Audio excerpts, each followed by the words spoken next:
اعوذ باللہ من الشیطان الرجیم، بسم اللہ الرحمن الرحیم۔ کیا حال ہے کلاس؟ آپ لوگ ٹھیک ہیں بیٹا؟ امید ہے آپ لوگوں نے لیکچر نمبر 10 جو ہے 11 جو ہے وہ دیکھ لیا ہوگا بیٹا۔ آج جو ہے وہ ہم لوگ لیکچر نمبر 12 پہ الحمدللہ پہنچ گئے ہیں، اور ہم لوگوں نے اس سے پہلے میں ایک بار آپ کو پھر ریوائز کروا دوں کہ ہم 5 رکوع مکمل کر چکے ہیں اور ایک حدیث ہم نے پڑھی ہے۔ آج انشاءاللہ لیکچر نمبر 12 میں ہم جو ہے وہ حدیث نمبر 2 حدیثیں ہم پڑھ چکے ہیں۔ ایک حدیث آپ نے نیت کی پڑھی تھی، نیت اور اس سے متعلقہ احکامات، اور دوسری حدیث آپ نے حدیث جبرائیل پڑھی تھی کل، اور آج اسی سلسلے میں جو ہے وہ ہم لوگ حدیث نمبر 3 پڑھیں گے، ٹھیک ہے بیٹا۔ حدیث نمبر 3 بھی جو ہے وہ ارکان اسلام پر مشتمل ہے۔ کل آپ نے جب حدیث جبرائیل پڑھی تھی تو آپ نے اس میں سے ایک حصہ ارکان اسلام کا بھی پڑھا تھا، ٹھیک ہے میرا بچہ۔ تو آج ہم اس میں آپ نے 4 حصے پڑھے تھے حدیث جبرائیل میں۔ اسلام کیا ہے، ایمان کیا ہے، احسان کیا ہے، اور قیامت کی نشانیاں کیا ہیں، ٹھیک ہے بیٹا۔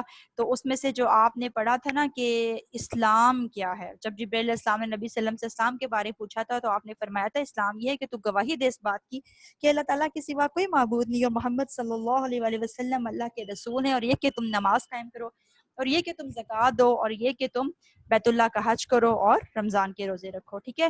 نبی صلی اللہ علیہ وآلہ وسلم کی ارکان اسلام پر ایک حدیث ہے، چھوٹی سی حدیث ہے بیٹا، آپ اس کو یاد بھی کر لیجئے۔ قال رسول اللہ صلی اللہ علیہ وآلہ وسلم بنی الاسلام علی خمس، بنی الاسلام علی خمس، بنیا بنیاد، الاسلام اور اسلام کی علی خمس 5 باتوں پر ہے، اسلام کی بنیاد 5 باتوں پر ہے، ٹھیک ہے۔ اچھا جی، اب جو چیز یہاں پہلے آ رہی ہے وہ کیا ہے؟ شہادت اللہ الہ الا اللہ، اس بات کی شہادت دینا، گواہی دینا، اللہ الہ الا اللہ کہ اللہ کے سوا کوئی معبود نہیں، وان محمد رسول اللہ، اور یہ کہ محمد صلی اللہ علیہ وآلہ وسلم اللہ کے رسول ہے۔ یہ 2 گواہیاں جو ہیں یہ پہلی بات ہے، یعنی اسلام کا پہلا رکن ہے، ٹھیک ہے۔ اسلام کی بنیاد 5 ارکان پر ہے، اسلام کی بنیاد 5 باتوں پر ہے۔ ان میں سے پہلی بات یہ ہے اس بات کی گواہی دینا کہ اللہ کے سوا کوئی معبود نہیں، محمد صلی اللہ علیہ وسلم اللہ کے رسول ہے۔ دوسری بات کیا آ رہی ہے؟ وَإِقَامِ الصَّلَاةِ، اور یہ کہ نماز قائم کرنا۔ تیسری کیا ہے؟ وَإِيتَاءِ الزَّكَاةِ، اور یہ کہ زکوٰۃ دینا۔ چوتھی کیا ہے؟ وَالْحَجِّ، اور یہ کہ بیت اللہ کا حج کرنا۔ اور پانچویں کیا ہے؟ وَصَوْمَ رمضان، اور رمضان کے روزے رکھنا، ٹھیک ہے بیٹا۔ اب میں اس کا با محاورہ ترجمہ کر دیتی ہوں۔ نبی صلی اللہ علیہ وآلہ وسلم نے فرمایا اسلام کی بنیاد 5 باتوں پر ہے۔ ایک بات تو یہ ہے کہ اس بات کی گواہی دینا اللہ کے سوا کوئی معبود نہیں، محمد صلی اللہ علیہ وسلم اللہ کے رسول ہیں۔ دوسری بات یہ کہ نماز قائم کرنا، تیسری بات زکوٰۃ دینا، چوتھی بات حج کرنا، اور پانچویں بات ہے رمضان کے روزے رکھنا،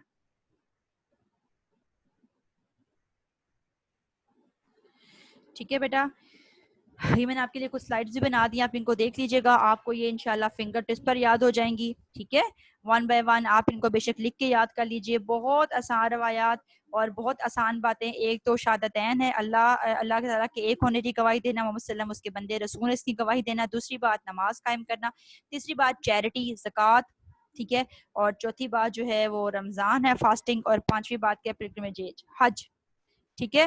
حج کرنا جو ہے یہ بھی 5 بنیادی ارکان ہے۔ آپ دیکھیں کوئی بھی عمارت جو ہوتی ہے نا وہ یہ کیا ہے؟ یہ اسلام کے ارکان ہے، رکن ہے، پلرز ہیں۔ نبی صلی اللہ علیہ وسلم نے فرمایا نا نماز کے بارے میں، نماز دین کا ستون ہے، الصلاۃ عماد الدین، نماز دین کا ستون ہے، جس نے اس کو قائم رکھا گویا اس نے سارے دین کو قائم رکھا، جس نے اس کو ڈھا دیا گویا اس نے سارے دین کو ہی ڈھا دیا، ٹھیک ہے بیٹا۔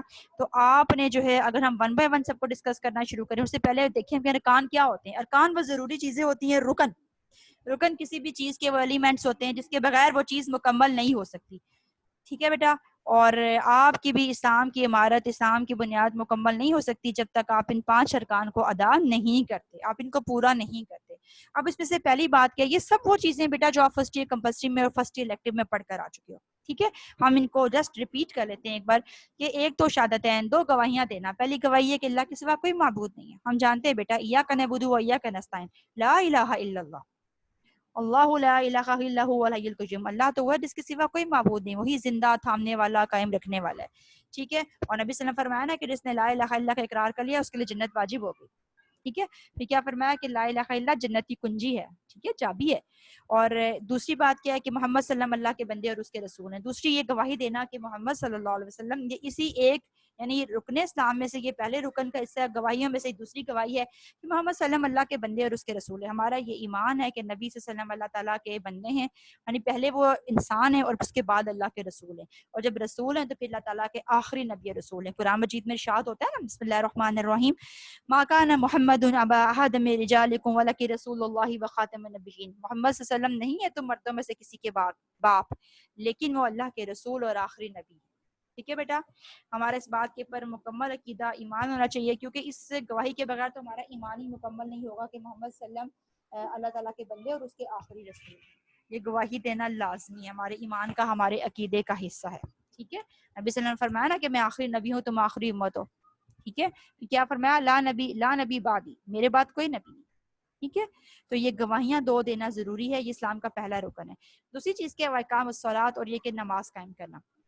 نماز آپ سب جانتے ہو کہ وہ عبادت ہے، صلاۃ، جو نبی صلی اللہ علیہ وآلہ وسلم نے دن میں 5 مرتبہ مخصوص اوقات اور مخصوص شرائط کے ساتھ ادا کر کے دکھائی۔ ٹھیک ہے، اور تا حیات اس فریضے کو سر انجام دیا، اس کو اقامت الصلاۃ کہا جاتا ہے، نماز قائم کرنا۔ ٹھیک ہے، اور یہ مسلمانوں کی نماز کی خوبصورتی ہے کہ نماز وہ عبادت ہے جو تقریباً جو بلکہ ہر امت کے پر، تقریباً نہیں ہر امت کے پر فرض رہی ہے۔ ٹھیک ہے بیٹا، اور شکل و صورت اس کی حیت کیفیت مختلف ہوا کرتی تھی، کسی میں سجدہ نہیں تھا، کسی میں رکوع نہیں تھا، کسی میں قیام نہیں تھا۔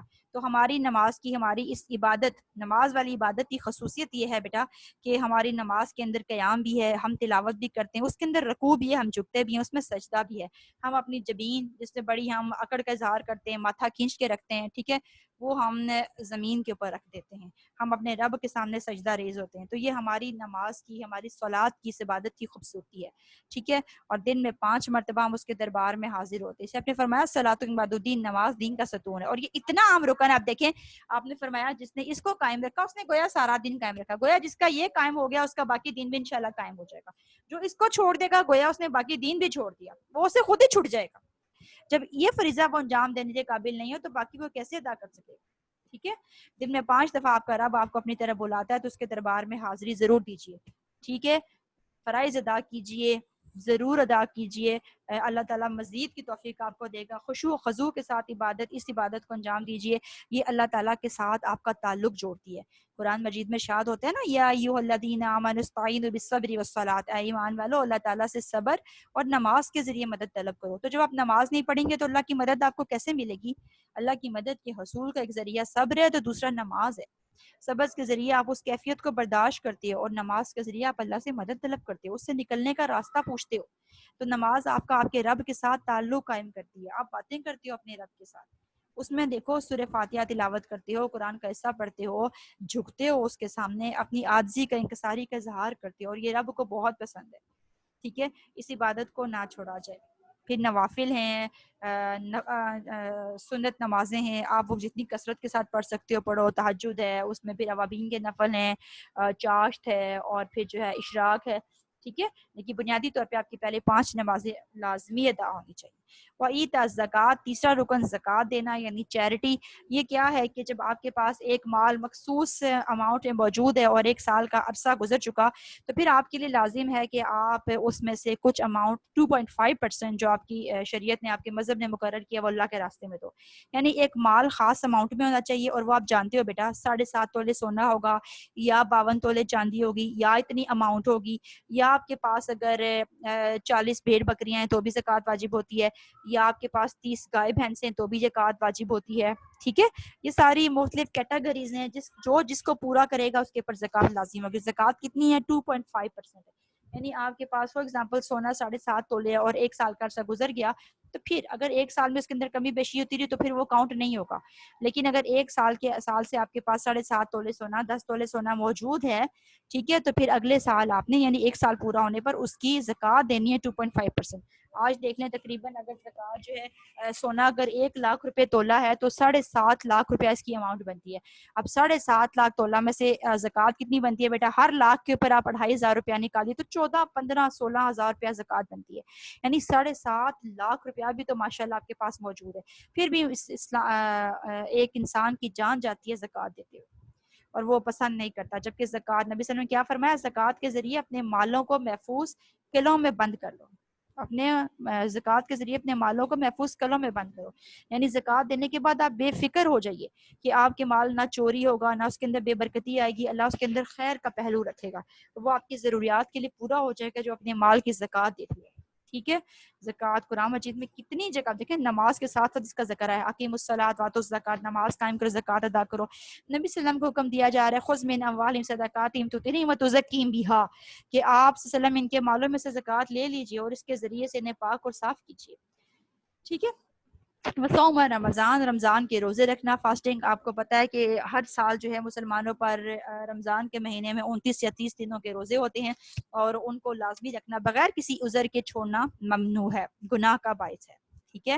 اور ساری زندگی بھی نے کیا فرمایا کہ انسان روزے رکھتا رہے تو ان کا کفارہ ادا نہیں ہو سکتا. جس نے جان بوجھ کے روزہ توڑا، جس نے جان بوجھ کے روزہ چھوڑا، تو بیٹا گرمی ہے، سردی ہے، روزہ چھوڑنے سے اوائڈ کیجیے. ٹھیک ہے. اور سال میں کتنے دن آتے ہیں؟ 29 یا 30 دن آتے ہیں. ٹھیک ہے. اور عمومی طور پہ جو ہے وہ ہم اکثر ویسے بھی تو دن کا کتنا حصہ بغیر کچھ کھائے پیے گزار دیتے ہیں. ٹھیک ہے. سم ٹائمز ایسا ہوتا ہے، تو اللہ کی رضا کے لیے ایسا کر لیا جائے. اب صوم کیا ہوتا ہے؟ صائم بولتے ہیں عربی زبان میں ایسے تیز رفتار گھوڑے کو جو بغیر کچھ کھائے پیے لمبا سفر طے کر سکتا ہے. ٹھیک ہے. اسی پر قیاس کرتے ہوئے اس عبادت کو صائم کا نام دیا گیا، صوم کا نام دیا گیا. یعنی صائم روزے دار ایسا شخص ہوتا ہے جو بغیر کچھ کھائے پیے، انسان بھی تو ایسے ہی گزارتا ہے نا، بعض دفعہ 14 گھنٹے، بعض دفعہ 16-17 گھنٹے کا بھی روزہ ہوتا ہے. تو انسان کچھ کھائے پیے بغیر جب دن کا لمبا حصہ طے کرتا ہے، اپنے کھانے پینے سے رکتا ہے، خواہشات سے پرہیز کرتا ہے، تو اس کو بھی روزے دار، اس کو بھی ویسا ہی صائم کہا، اس سے گھوڑے سے تشبیہ دی کی. ٹھیک ہے. اور قرآن مجید میں کیا آتا ہے کہ وہ عبادت ہے جو سب سے پہلے لوگوں کی بھی تھی. یا ایھا الذین کتب علیکم الصیام کما کتب علی الذین من قبلکم لعلکم تتقون. اے ایمان والو، تم پر روزے فرض کیے گئے جیسے کہ تم سے پہلے لوگوں پر فرض کیے گئے. مقصد کیا تھا؟ لعلکم تتقون، تاکہ تم پرہیزگار بنو. ٹھیک ہے. تو روزے کا مقصد آپ کو پرہیزگار بنانا، متقی بنانا، آپ کے اندر تقویٰ پیدا کرنا ہوتا ہے. اس تقویٰ کیا ہوتا ہے؟ آپ برائی سے بچیں، گناہ سے دور رہیں، اچھائی اختیار کریں. دیکھیں رمضان میں ہماری اچھائی کرنے کی کیپیسٹی بڑھ جاتی ہے نا اللہ کی طرف سے، کہ اس مہینے کی برکت ہوتی ہے. اور برائی سے نفرت جو ہے وہ ہماری بڑھ جاتی ہے، ہم گناہ کرنے سے باز رہتے ہیں. ٹھیک ہے. اور اچھائیاں جو عمومی طور پہ ہم نہیں کرتے رمضان میں ہم کرنے لگ جاتے ہیں. ہم تلاوت قرآن پاک کا اہتمام کرتے ہیں، ذکر اذکار کا اہتمام کرتے ہیں، صدقہ و خیرات کا اہتمام کرتے ہیں، کوشش کرتے ہیں کہ ایسا کوئی کام نہ کرے جو گناہ کے زمرے میں آتا ہو. ٹھیک ہے. تو یہ 1 ماہ کی پریکٹس ہے کرنا، تو یہ ہمیں پورا سال چاہیے، یہ ہمیں ٹریننگ کروائی جا رہی ہوتی ہے. ٹھیک ہے. وہ چیزیں باقی کے 11 مہینے بھی نظر آ جائیں. نبی صلی اللہ علیہ وسلم نے کیا فرمایا کہ جس نے ایمان کے ساتھ اور احتساب کے ساتھ روزے رکھے، اللہ تعالیٰ اس کے پچھلے سارے گناہ معاف فرما دے. ٹھیک ہے. بے شمار فضائل. اسی طرح ایک جگہ آتا ہے کہ الصوم لی وانا اجزی بہ. ٹھیک ہے. روزہ میرے لیے ہے، میں اس کی جزا دوں گا. اور بعض محدثین نے تو یہاں تک کہا کہ اس کا ترجمہ یہ ہے کہ روزہ میرے لیے ہے اور میں ہی اس کی جزا ہوں. یعنی جس چیز کی، جس عمل کی جزا اللہ خود بن جائے، اس سے بڑھ کر آپ کو اللہ کی مدد کی اور صورت کیا چاہیے؟ ٹھیک ہے. اللہ کہتا ہے کہ اس کی جزا میں ہی ہوں. اگر آپ اس کو یوں بھی دیکھیں کہ روزہ میرے لیے، اس کی جزا میں دوں گا، باقی ہر چیز کی جزا متعین ہے، اس کی جزا اللہ جو چاہے دینا چاہے وہ دے سکتا ہے، دینے پہ قادر ہے. ٹھیک ہے. وہ حج البیتی، اور بیت اللہ کا حج کرنا، پلگرمیج. ٹھیک ہے. اور اللہ کے گھر کی طرف جانا جو کوئی استطاعت رکھتا ہے. وَلِلَّهِ عَلَى النَّاسِ حِجُّ الْبَيْتِ مَنِ اسْتَطَاعَ إِلَيْهِ سَبِيلًا. جو کہ اللہ کے راستے کی استطاعت رکھتا ہے اس کو چاہیے کہ وہ ضرور اللہ کے گھر کا حج کرے، اللہ کے گھر کا طواف کرے. ٹھیک ہے. اور یہ بھی وہ عبادت تھی جو بیٹا پہلے بھی لوگوں تھی. اہل کتاب جو ہے پہلے حج نہیں کیا کرتے تھے، لیکن مشرکین کے ہاں تھا، اگرچہ اس کی شکلیں صورتیں مختلف تھی. جیسے دیکھیں مشرکین مکہ بھی کیا کرتے تھے بیت اللہ کا طواف، اگرچہ وہ ننگے کرتے تھے، آداب کا خیال نہیں رکھتے تھے. اہل کتاب کے اوپر حج فرض نہیں تھا. آپ دیکھیں یہود و نصارہ حج نہیں کرتے، یہ وہ عبادت ہے جو ان کے اوپر فرض نہیں تھی. یہ دین ابراہیمی میں رہی ہے اور پھر دین محمدی صلی اللہ علیہ وسلم میں آئی. ٹھیک ہے. اور آپ کو پتہ ہے کہ یہ 8 ذی الحجہ سے لے کے اور 13 تک چلتی ہے. ٹھیک ہے. مختلف رسومات ہوتی ہیں جو مختلف ارکان ہیں، مناسک ہیں جو وہاں جانے کے بعد ادا کیے جاتے ہیں ان 4-5 دنوں میں. ٹھیک ہے بیٹا. اور نبی صلی اللہ علیہ وسلم نے کیا فرمایا کہ حج عرف، اسپیشلی اس میں عرفہ کے دن کی کتنی فضیلت. اور آپ نے فرمایا کہ اللہ تعالیٰ عرفہ کے دن سے زیادہ کسی دن جو ہے وہ جہنم سے قیدی آزاد نہیں کرتا. یعنی اللہ تعالیٰ جہنم سے آزادی کا پروانہ عطا کرتا ہے لوگوں کو، ان کے گناہ معاف کرتا ہے، ان کے گناہوں کو دھوتا ہے، حاجیوں کے گناہوں کو دھوتا ہے، جن کے لیے وہ دعا کرتے ہیں ان کے گناہوں کو دھوتا ہے. اور پھر اللہ تعالیٰ کہتا ہے کہ اپنے فرشتوں قریب کر کے ان کو اور کیا چاہیے؟ یعنی انہیں میری معافی تو چاہیے، میری طرف سے مغفرت تو چاہیے. اور وہ عرفہ کے دن بیٹا عام ہوتی ہے، سب سے زیادہ اللہ تعالیٰ جہنم سے آزادی کا پروانہ عرفہ، یوم عرفہ والے دن دیتے ہیں. اس دن کا روزہ بھی رکھا کریں، بہت فضیلت ہوتی ہے. ٹھیک ہے. اور آپ دیکھیں نبی صلی اللہ علیہ وسلم نے فرمایا کہ جس نے یعنی یہ اتنی ضروری عبادت ہے بیٹا، یہ مالی بھی ہے، جسمانی بھی ہے، روحانی عبادت بھی ہے.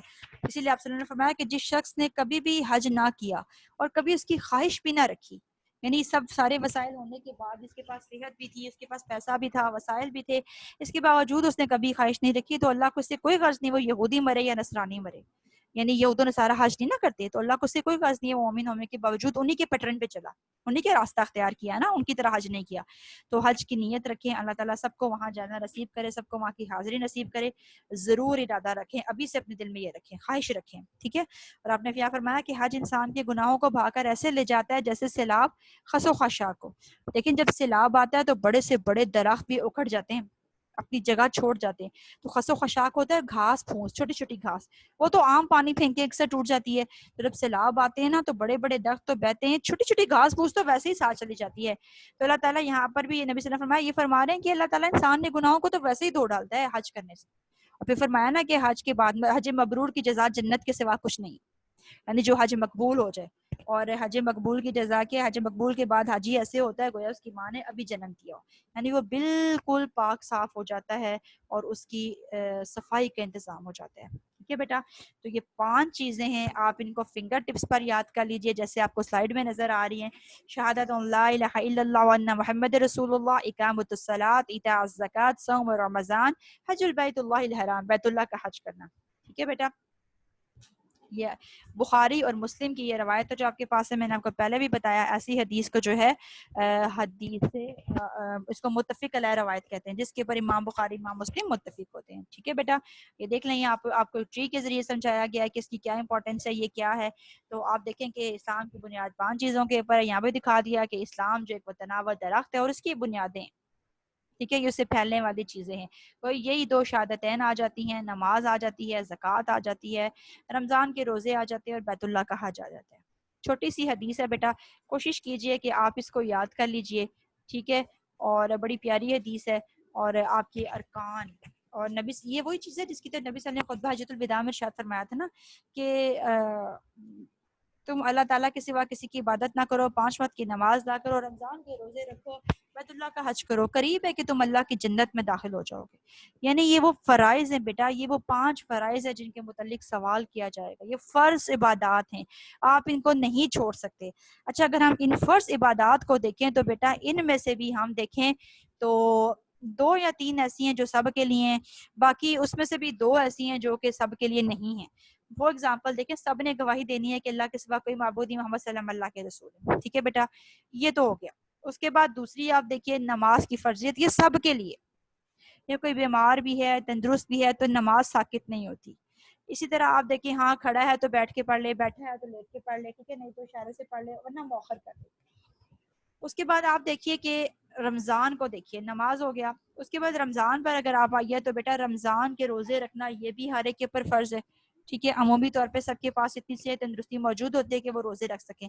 ہاں کسی کے پاس نہیں ہے، کوئی بیمار ہے یا کوئی مسافر ہے تو وہ بعد میں گنتی پوری کر سکتا ہے. دیکھیں یہ جسمانی ذمہ داریاں تھیں، جسمانی فرائض ہیں، یہ پورے کر سکتے ہیں. پیچھے رہ گئی 2 چیزیں جن کا تعلق انسان کی مالی حیثیت کے ساتھ ہوتا ہے، وہ زکوٰۃ ہے اور حج ہے. یہ دیکھیں یہ سب مسلمانوں پہ فرض نہیں ہے. یہ ہو سکتا ہے میرے پہ فرض نہ ہو، آپ پہ فرض ہوں، میرے پہ فرض ہوں اور آپ پر فرض نہ ہو. جس کے پاس زکوٰۃ وہی دے گا نا بیٹا جس کے پاس 7.5 تولے سونا ہوگا. اگر نہیں ہے تو بے فکر ہو جائیے، اس پہ زکوٰۃ فرض نہیں ہے. اسی طرح بیٹا اگر کسی کے پاس جو ہے وہ 52 تولے چاندی نہیں ہے تو وہ زکوٰۃ نہیں دے گا. کسی کے پاس اتنے جانور نہیں ہے، مال مویشی نہیں ہے، مالیت نہیں ہے تو وہ زکوٰۃ نہیں دے گا. اسی طرح سے بیٹا اگر کسی کے پاس مال و دولت نہیں ہے تو وہ بیت اللہ کا حج بھی نہیں کرے گا. دیکھیے اس سے سوال بھی نہیں ہوگا. قرآن نے کہا نا الیہ من استطاع الیہ سبیلا، جو اس راستے کی استطاعت رکھتا ہے. اب استطاعت رکھنے سے مراد یہ ہے جس کے پاس اتنی صحت تندرستی جسمانی صحت ہے. 3 شرائط ہوتی ہیں جو ضروری ہوتی ہیں. آپ کے پاس اتنا مال و دولت موجود ہو، یعنی آپ کو سوال نہ کرنا پڑے. دوسرا آپ کے پاس اتنی جسمانی صحت موجود ہو کہ آپ حج جیسے ایک مشکل عبادت ہے نا، مشقت والی عبادت ہے، آپ اس کو انجام دے سکیں. اور تیسری چیز بیٹا ہوتی ہے راستوں کا محفوظ ہونا. اگر راستے محفوظ نہیں ہیں تو بھی حج کی فرضیت ساقط ہو جاتی ہے. جیسے ابھی آپ دیکھیے کہ کووڈ-19 کی وجہ سے یہ محفوظیت نہیں تھی نا بیٹا، یہ سیف وے نہیں تھا. اسی لیے جیسے ہم لوگوں نے بھی اپلائی کیا تھا اور ہم الحمدللہ ہمارا نام بھی آیا تھا، لیکن ہماری قسمت میں فی الحال نہیں تھا. ٹھیک ہے، تو اس کی وجہ کیا تھی؟ وہ یہی تھی کہ سیفٹی نہیں تھی. تو پھر وہ کیا ہوا، ہمارے لیے ساکت ہو گیا. وہاں کے لوگوں کو کروایا جا سکتا تھا، ان کو جو ہے وہ ان کا مینج کیا جا سکتا تھا کم لوگوں کے ساتھ، تو وہ تو ہو گیا. ٹھیک ہے، حج جیسی عبادت تو ادا ہو گئی، لیکن ہم جیسے دور کے لوگ نہیں کر سکے. اور اسی میں بہتری تھی، بجائے یہ کہ آپ ایک مرض کو پھیلانے کا باعث بنے. نبی صلی اللہ علیہ وسلم کی حدیث ہے نا کہ جہاں کوئی وبا پھیلی ہو وہاں سے نہ نکلو، اور جہاں کوئی وبا پھیلی ہے وہاں جاؤ مت.